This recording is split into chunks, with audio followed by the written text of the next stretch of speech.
The term vision these days seems to be associated with material things and lifestyle goals. Our vision when we got started wasn't a tangible thing you could touch. It was a feeling and a motivation to inspire and change the game. Luckily, there was a couple guys over in England with a similar vision.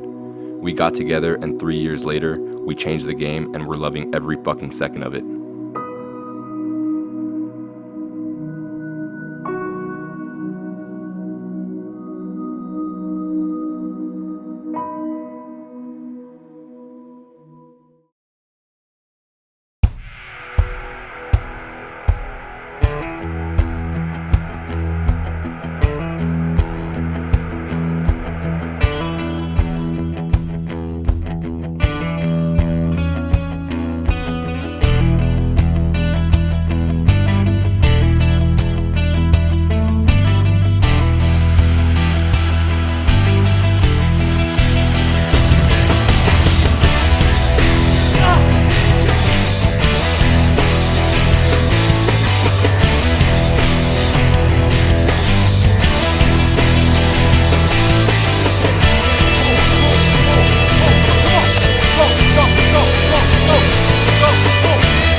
So it all started for me when I got dumped by my 7th grade girlfriend. She handed me a note. I remember reading it on the bench. Finished the note, and while I was still sad, this bully came up, ripped it up right in front of me.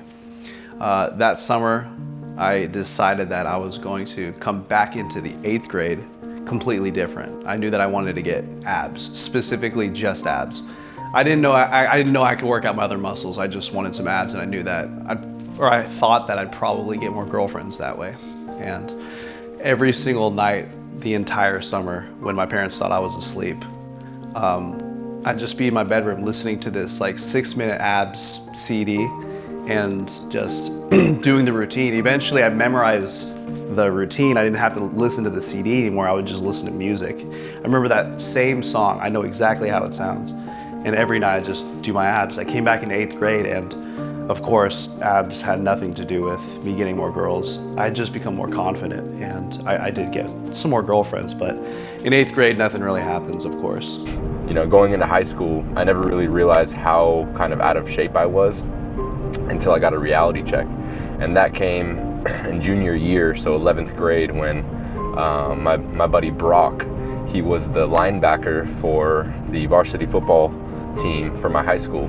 And you know, was just one of the best players. He's going to play ball in college and all that. So he was a buddy of mine in math class, and he just persuaded me to go try out for football. You know, I was kind of intimidated. I knew, you know, you needed to be stronger and faster and really athletic to play football. So at first I just said, no way. You know, I don't want to try that, because I had never lifted a weight in my life or anything. And from there, he persuaded me. So I just said, you know what, let's do it. I went out. I remember 1 or 2 days in, they were actually doing testing on the players to see what players' max bench press, max squats, and max body weight dips were, just to have a benchmark, you know, for to compare to from the beginning of the season. So everybody started warming up, you know, bench pressing 95 pounds, just doing a few reps, getting ready for their 1 rep max attempt. And I remember seeing it like, oh, everyone's doing this. This is pretty easy. It's got to be easy, even though I had never done it. So I hopped on, and I remember unracking 95 pounds, and it literally buckled my elbows, and it crushed me. It almost crushed my sternum in, and they had to come and pull the bar off me, and it was terrible. It was a bad experience. I was like, wow, I'm really not built for this. And at that point is when I realized, this weight training stuff, man, this is not for me.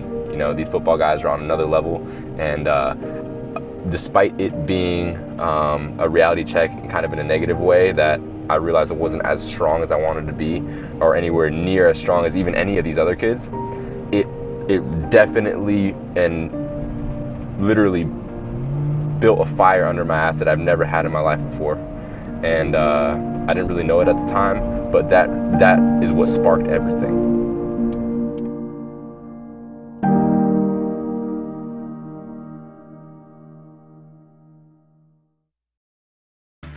So fast forward to sophomore year, I started a weight training class. I was really fortunate that in this weight training class we were taught how to lift properly, how to lift safely, and during that year I gained 20 pounds, basically pure muscle.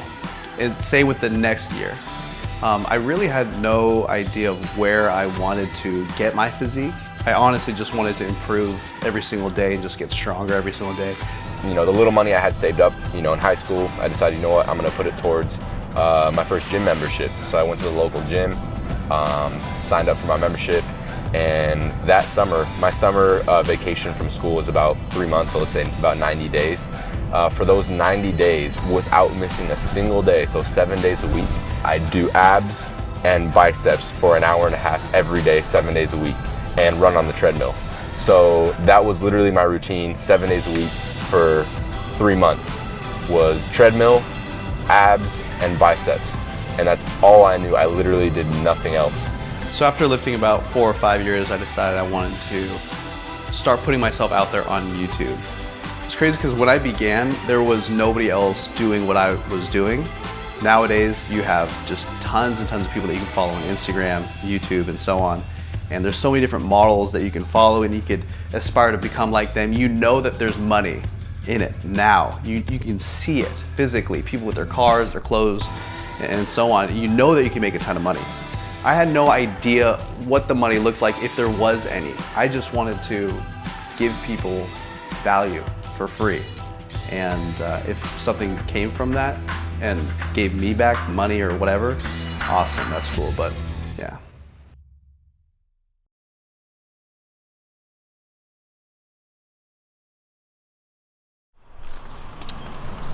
Good morning, ladies and gents. It is very early. We are off to Lake Tahoe, the world famous Lake Tahoe, at the end of the snowboarding season to get some snowboarding in. Some of us haven't even done it, but we're excited to go out and kill it. So let's get it. Sure.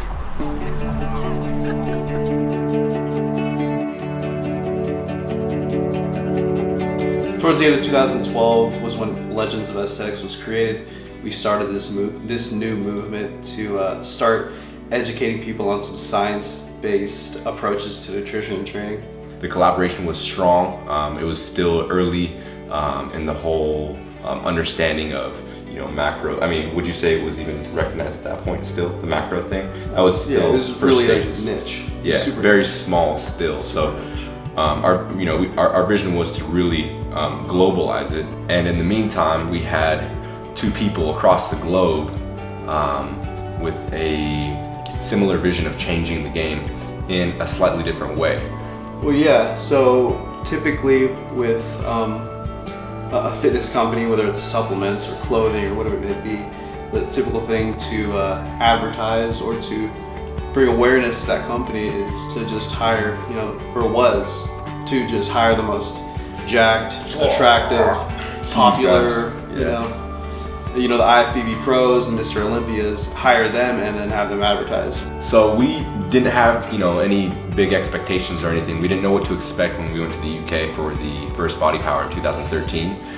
We were just happy to do it, you know, traveling internationally, meeting a new group of people, you know, so, and Matt and I are, you know, super good friends, figured, hey, why not? We're trying to change the game. Why not travel international? Stoked, you know, and do our thing. I remember, dude, we even made our own, like, you know, crush a gym session and like did like some cool build up for the expo. Remember that? Just a bunch of promotion and but still just looking at it as, you know, with an open mind and just going out there to just have fun and kill it and see what we make of it. But we had never been to a fitness expo before, so we really didn't expect to see what we saw. You remember that? It was crazy. Like they opened the doors, it was like the floodgates just opened. And at first we were like, oh cool, the doors opened. Yeah. And then all of a sudden we were like surrounded and it was like, this many people know us? It's like the running of the bulls from Spain. And eventually people were like, dude, I'm gonna use my British accent. Your queue was longer than Kai Grains. It was like humbling. Like we had no idea. We're just like 2 regular dudes from California who made a few YouTube videos. And it was I think that was the realization that, you know, those numbers are actually people with lives. And then that's when we came to terms with, wow, like those people For real? exist and they're here, Yeah, you know? sure. So it was just literally madness. I remember the two owners were there sweating bullets, just trying to sell as fast as possible, sell this clothing. Yeah. The clothes was just flying off the racks.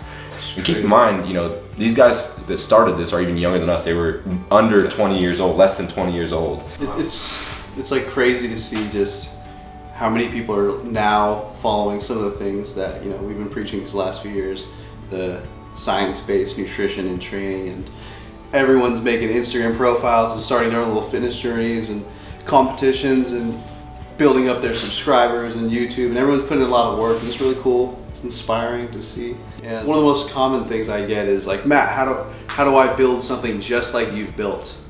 And I really don't want to answer that, because I don't want that person to try to be who I am and build what I've built, or to try to emulate and build what Gymshark's built, because that's what they did, and what you're going to do is completely different perhaps.